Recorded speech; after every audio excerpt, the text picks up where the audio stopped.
Assalamualaikum warahmatullahi wabarakatuh.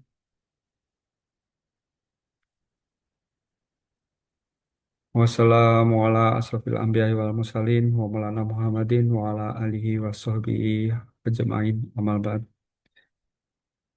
Pertama-tama, marilah kita panjatkan puji syukur kehadirat Allah Subhanahu wa taala yang telah memberikan karunia dan hidayah untuk pertemuan sosialisasi pada sore hari ini tentang materi pentingnya sertifikasi halal bagi pelaku usaha.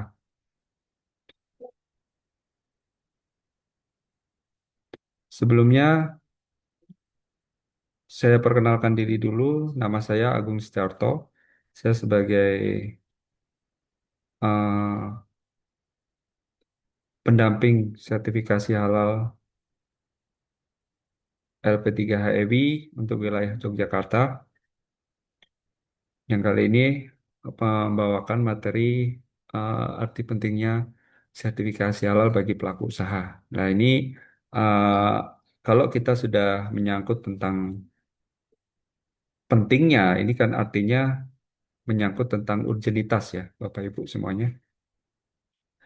Jadi pasti akan ada pertanyaan bahwa sertifikasi halal ini wajib atau tidak, seperti itu.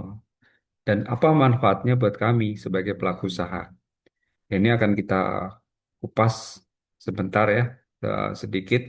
Nanti kalau materi terlalu banyak, nanti justru malah eh, bisa muncul pemikiran-pemikiran yang terpecah. Jadi eh, kita fokus di sini. Jadi berdasarkan Undang-Undang Nomor 33 Nomor 2014 Pasal 4, yaitu yang isinya bahwa produk yang masuk beredar dan diperdagangkan di wilayah Indonesia ini wajib bersertifikat halal. Ini salah satu. Jadi biasanya kalau sudah menyangkut masalah peraturan-peraturan seperti ini pasti akan menyangkut sanksi Bapak Ibu kalau kita sampai melanggar atau tidak memenuhi itu. Dan ini ada PP nomor 42, ini sebenarnya sudah ada revisi ini untuk PP yang terbaru, Peraturan Presiden tahun 2024 pasal 98, yang isinya bahwa kewajiban bersertifikat halal bagi pelaku usaha mikro dan kecil didasarkan atas pernyataan halal pelaku usaha mikro dan kecil. Nah, ini wajib ya Bapak Ibu, jadi produk yang masuk beredar di perdagangan di wilayah Indonesia ini wajib bersertifikat halal, ini wajib ya. Jadi ini mandatori dan yang PP ini juga kewajiban bersertifikat halal bagi pelaku usaha mikro dan kecil berdasarkan atas pernyataan halal pelaku usaha mikro tersebut. Jadi sudah jelas dari dua peraturan ini, peraturan pemerintah. Nah ini ngapain sih repot-repot ngurusin sertifikat halal lah, kayak gitu kan. Jadi orang biasanya sebagai pelaku usaha nggak mau ribet Bapak Ibu. Tapi nggak mau ribet, tapi kalau kita ada masalah itu jauh akan lebih ribet lagi, Bapak Ibu. Kenapa harus jauh lebih ribet? Jadi daripada kita biasanya pelanggan itu ada pertanyaan, Bapak Ibu ini halal tidak? Nah, kita nggak mungkin menjawab satu persatu, wah halal Bapak Ibu. Ini kita yang katakanlah kita jual ayam goreng ini yang nyembeli Bapak Haji, sudah haji. Nah, seperti itu. Tapi sebagaimana kita menjelaskan itu pun juga banyak pelanggan-pelanggan kita juga belum akan percaya 100% bahwa ini halal gitu. Nah, makanya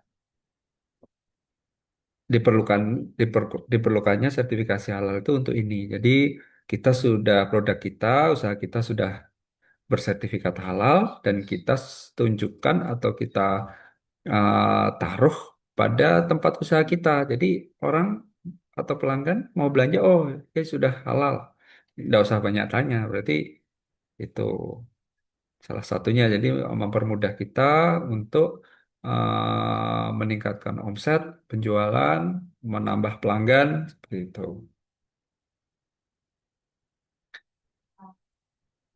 Nah, ini jadi mayoritas warga atau penduduk Indonesia itu beragama Muslim. Jadi ada 87,2% ya Bapak Ibu dari 229,6 juta jiwa. Lumayan mayoritas berarti kan. Jadi dari situ bahwa produk-produk ini atau produk gunaan, produk makanan atau jasa ini wajib bersertifikat halal. Seperti itu. Dan tidak hanya Muslim juga. Jadi untuk teman-teman yang non-Muslim pun juga mengakui mereka bahwa produk halal itu jauh lebih sehat bagi mereka. Mereka pun juga menyadari itu. Tuh, jadi kadang ada teman atau saudara yang non-Muslim nih, wah ini halal enggak? Gitu. Mereka sudah tahu bahwa produk halal itu sehat. Gitu. Jadi halal itu menyangkut halal dan toyib ya, dari prosesnya, dari bahannya, dari penyimpanannya, semua aspek harus halal. Nah, ini apakah produk Bapak Ibu sekalian sudah memiliki sertifikat halal? Ini menjadi, nah, jadi bahwa sertifikat halal itu akan menjadi identitas bagi produk-produk Bapak Ibu semuanya. Jadi contohnya kalau identitas tuh kayak kalau kita yang umum ijazah, KTP, paspor, itu kan SIM, itu BPKB, sertifikat tanah, akta lahir. Nah, ini kan sebenarnya secara umum identitas. Jadi orang itu akan paham. Orang memiliki identitas ini dengan kegunaannya masing-masing. Bahwa SIM itu contohnya untuk kita izin mengendarai. Seperti itu KTP itu wajib untuk warga negara Indonesia ya. Itu ini hanya contoh untuk salah satu identitas, kegunaan identitas. Jadi uh, memberikan informasi tentang data diri. Nah, ini. Jadi identitas halal itu adalah sertifikasi halal ini. Jadi melihat itu bisa langsung yakin, langsung nyaman, langsung senang. Jadi bagi pengusaha itu kepercayaan adalah hal utama dan mahal karena itu sumber penghasilan yang berkelanjutan. Jadi nanti, oh di sana bersih, di sana sudah bersertifikat halal. Oh ya, saya ganti pelanggan deh di sana seperti itu. Itu kan meningkatkan omset Bapak Ibu sekalian.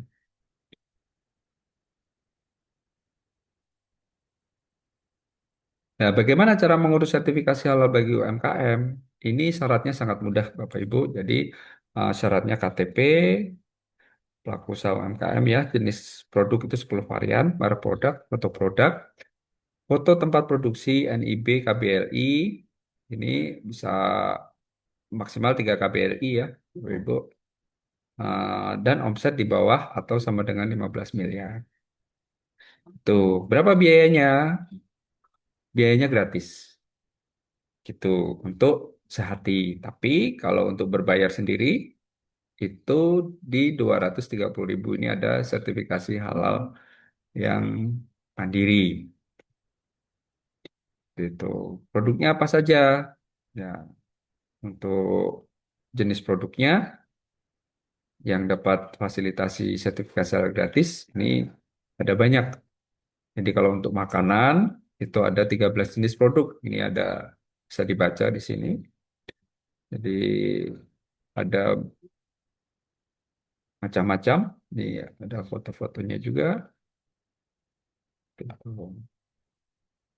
Dan 6 jenis produk minuman, Bapak Ibu. Ini sudah terlihat di sini. Ada kopi, konsentrat, buah-buahan dan sayur, produk jus buah-buahan sayur, minuman tradisional dan jamu, susu, campuran susu, aneka minuman ringan yang non soda ya Bu, non soda dan non alkohol, tuh tentunya. Tuh, foto-fotonya, mempersingkat waktu, 13 jenis warung makanan yang bisa self declare nih. Ini warung makanan nih Bu, Bapak Ibu. Jadi ini nanti menggunakan KBLI khusus, namanya KBLI rumah makan gitu. Tapi kalau udah masuk ke kategori resto, masuknya ke reguler ya, Bapak Ibu. Jadi ini bisa dilihat beraneka ragam warung. Tuh ada warung Tegal, warung Padang, warung bakso juga udah bisa, warung makan itu dan lain-lain.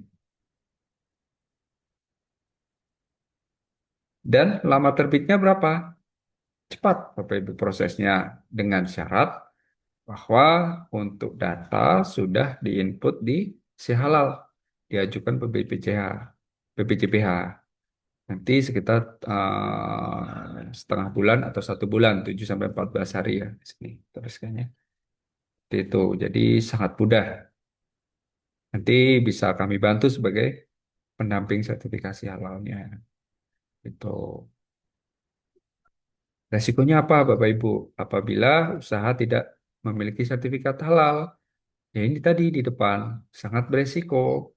Jadi eh, Bapak belum bersertifikat halal, ternyata di situ ada pelanggan menemui bahwa Bapak menggunakan bahan baku yang non halal. Nanti dia sekarang itu kan eranya era viral ya Bapak Ibu. Jadi ada yang tang- tidak komplain ke kita langsung, tapi langsung diviralkan bahwa produk dengan merek ini atau toko apa, toko A, toko B ini eh, produknya tidak halal. Yang paling sensitif itu bakso, Bapak Ibu. Bakso itu kalau sudah mengatakan, oh sana nggak halal, lah, itu sangat sangat signifikan sekali nanti pengaruhnya bagi usaha Bapak Ibu semuanya.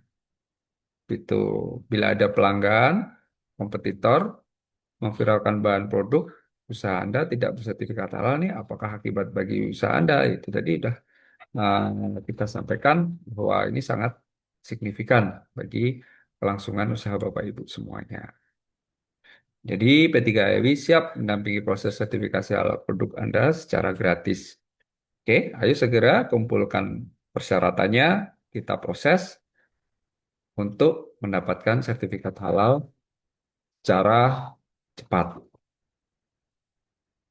Sekian untuk sosialisasi dari kami. Terima kasih.